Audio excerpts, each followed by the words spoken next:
Merhaba arkadaşlar. Bugünkü masalımız Orman Perisi'nin Gülleri Masalı. Masalımızı beğenmeyi ve kanalımıza abone olmayı sakın unutmayın.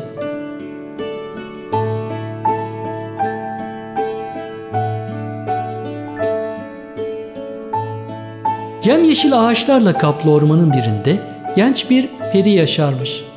Bu peri çiçeklerden en çok gülleri severmiş.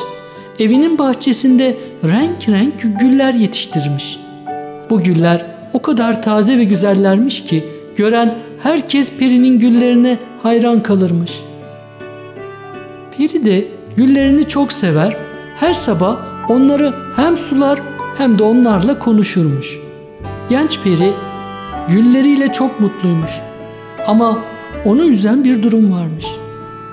Peri güllerini çok sevdiği için onların solmalarına dayanamazmış. Güllerin bir süre sonra solması çok doğalmış. Fakat genç peri güllerinin solmasına çok üzülüyor, güllerinin hep ilk günkü gibi taptaze ve diri kalmalarını istiyormuş. Kendi kendine güllerim hep böyle güzel kalsa keşke, o zaman hiç mutsuz olmam diyormuş. Bir sabah çiçeklerini yine sularken perinin dikkatini sarı renkte bir gül tomurcuğu çekmiş.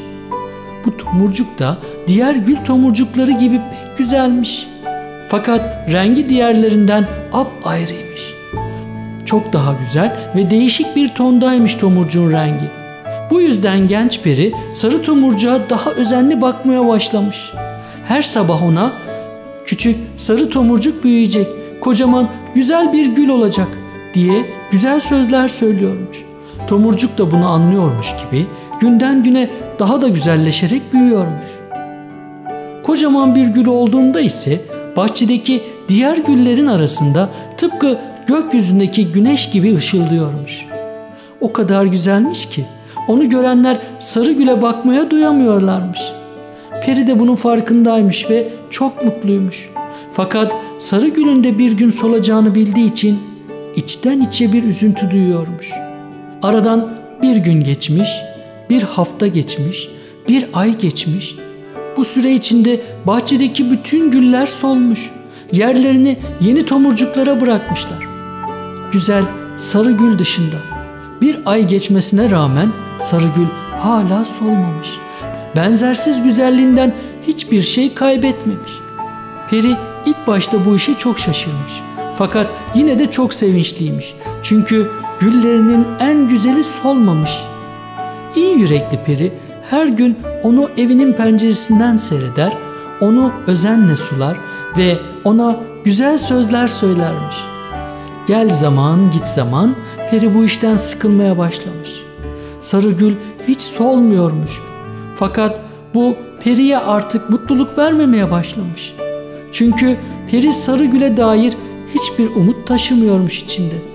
Önceden gülleri solduğu vakit yeni tomurcukların ne zaman çıkacağını merak eder, onlarla sabırla ilgilenir, umutla güllerinin açılacağı zamanı beklermiş. Fakat şimdi sarı gül hiç solmadığı için böyle düşünceleri kalmamış. Bu da periyi bir zaman sonra mutsuz etmiş.